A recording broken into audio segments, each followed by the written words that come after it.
αυτό? Γιατί το κάνεις αυτό το πράγμα, μπορείς να μου πεις? Τόσες φορές σου είπα, είναι ένα σπουργίτη. Δεν το καταλαβαίνεις. Τι είναι αυτό? Ένα σπουργίτη.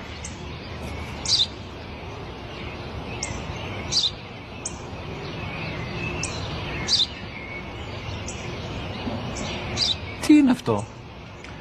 Μόλις τώρα στο παπατέρα, σπουργίτη είναι.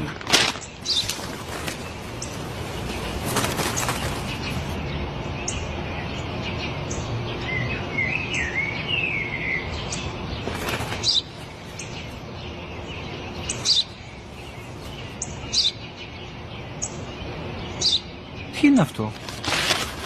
Ένα σπουργίτη είναι, πατέρα. Ένα σπουργίτη. Σπου-γι-τι.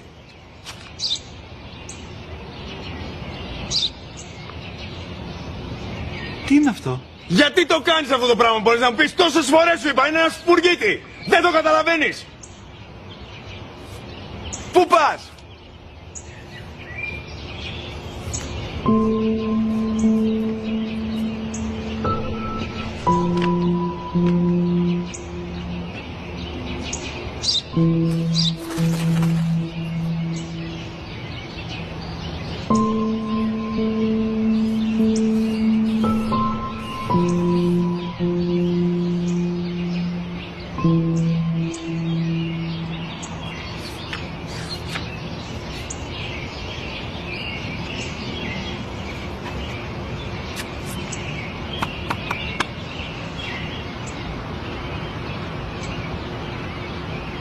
Δυνατά.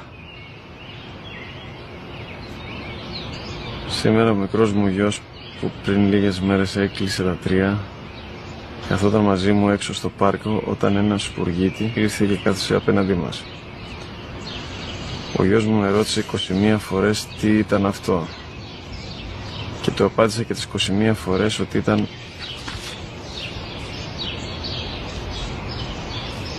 ένα σπουργίτη. Τον αγκάλιασα τρυφερά και τις 21 φορές που μου έκανε την ίδια ερώτηση, ξανά και ξανά, χωρίς να εκνευριστώ, νιώθοντας στοργή για το αθώο μου αγοράκι.